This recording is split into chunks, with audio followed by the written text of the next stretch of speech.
ഈ വെള്ളത്തിൽ പൊങ്ങിക്കിടക്കുന്ന ഐറ്റവും ഈ പന്തലുള്ള ഐറ്റവും എന്താണെന്ന് മനസ്സിലായിട്ടുള്ളവർ ഒന്ന് കമന്റ് ഇട്ടേ. ഈ ഐറ്റം എന്നാണെന്ന് മനസ്സിലായ?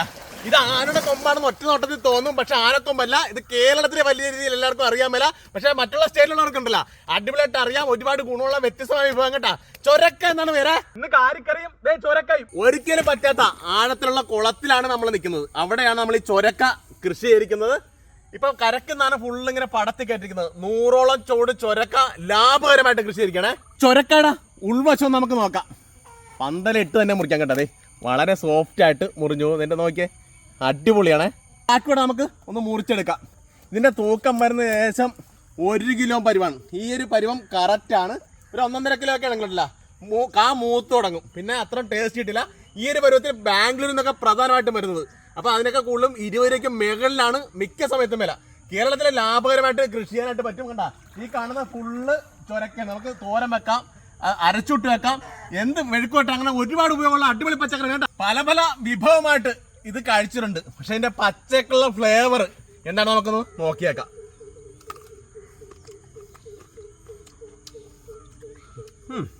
ഒരുപാട് ചുവ കേടൊന്നുമില്ല, നോർമൽ ടേസ്റ്റ്. സാധാ ഒരു വെള്ളയുടെയൊക്കെ അതിനേക്കാൾ കുറച്ചൊരു വ്യത്യസ്തമായ ടേസ്റ്റാ.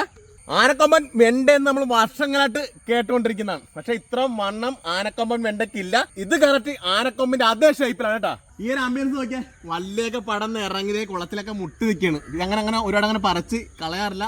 നല്ലൊരു രസമല്ലേ. വ്യത്യസ്തങ്ങളായ മീനാണ് വളർത്തുന്നത്. ഗൗരാമിയുണ്ട്, തിലോപ്പിയ റെഡ് ഉണ്ട്, സാധാ നൈലോട്ടിക് തിലോപ്പിയ ഉണ്ട്, കാരിയുണ്ട്. ഇതാനായിട്ടും പ്രധാനമായിട്ട് വളർത്തുന്നത്. അപ്പോൾ ഇതിനൊക്കെ കുറേയൊക്കെ ഉണ്ടല്ലോ. ഇതിപ്പോൾ മുറിച്ചായാലും നമുക്ക് ഇതിനെ തീറ്റയാക്കി വെക്കാം. ഉണ്ട് ചെറുതായിട്ട് പടപട മിക്സിയിൽ അടിക്കുന്ന പോലെ അടിക്കണേ.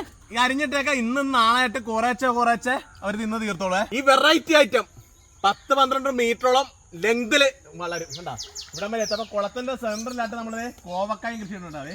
ഇവിടെയൊക്കെ നല്ല ചെറിയ കോവക്കയാണ്. ഇത് കണ്ടാ, നമ്മുടെ ലെങ്തുള്ള കോവക്കയല്ല കേട്ടാ. ഇതിപ്പം വേറെ തന്നെയാണ്, പണ്ടത്തേനാണ്. ഈ കൂടുതൽ 2-3 വർഷങ്ങളായിട്ട് കൃഷി ചെയ്തിരിക്കുകയാണ്. എന്നിട്ടും പന്തലിന് വലിയ ഡാമേജ് ഇല്ല എന്നുള്ളതാണ്. ഇപ്പൊ കൂടുതലും വരാത്തതിന്റെ കാര്യത്തിൽ നമ്മൾ സ്ട്രോങ് ആയിട്ടുള്ള GA പൈപ്പ് ഉപയോഗിച്ചാണ് നമ്മൾ പന്തല് കംപ്ലീറ്റ് ഇട്ടിരിക്കുന്നത് കേട്ടോ. ഇടയ്ക്ക് മാത്രമേ ഒരു മുളകളും കൊടുത്തിട്ടുണ്ട്. കാരണം തണ്ടിനും ഇലക്കൊക്കെ നല്ല വലിപ്പവും വെയിറ്റുമാണ് കേട്ടോ. ഈ കായുടെ തൂക്കം കൂടെ വരുമ്പോഴൊക്കെ പന്തലിടുമ്പോഴൊക്കെ സ്ട്രോങ് അല്ലെങ്കിൽ പൊളിഞ്ഞവരിടേണ്ട. ഇന്നിപ്പം വിളവെടുപ്പാണ് കേട്ടാ. ഓണത്തിന് 25 രൂപ നിരക്കിലാണ് കൊടുത്തത്. ഇന്നിപ്പോ 20 രൂപയ്ക്കാണ് കൊടുത്തത് കേട്ടാ.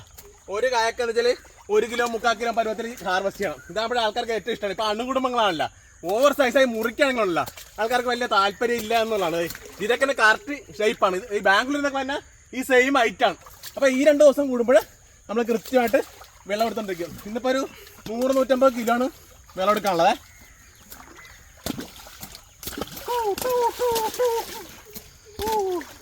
ഈ വെള്ളത്തിൽ കിടക്കുന്ന ചുരക്കായും ഈ പന്തലെ കിടക്കുന്ന ചുരക്കായും 2 മെത്തേഡിലായിട്ടാണ് കൃഷി ചെയ്തിരിക്കുന്നത്. ഓപ്പൺ പ്രിസർവ് ഫാമിംഗ് എന്നുള്ള ഹൈടെക് രീതിയിലും പരമ്പരാഗത രീതിയിലും ഏത് രീതി കൃഷി ചെയ്താലും അടിപൊളിയായിട്ട് നമുക്ക് വിളവ് കിട്ടിക്കൊണ്ടേയിരിക്കും. വിത്ത് കുത്തി കൃഷിയാണെങ്കിൽ 50-55 ദിവസത്തിനുള്ളിൽ തന്നെ നമുക്ക് വിളവെടുത്ത് തുടങ്ങാം.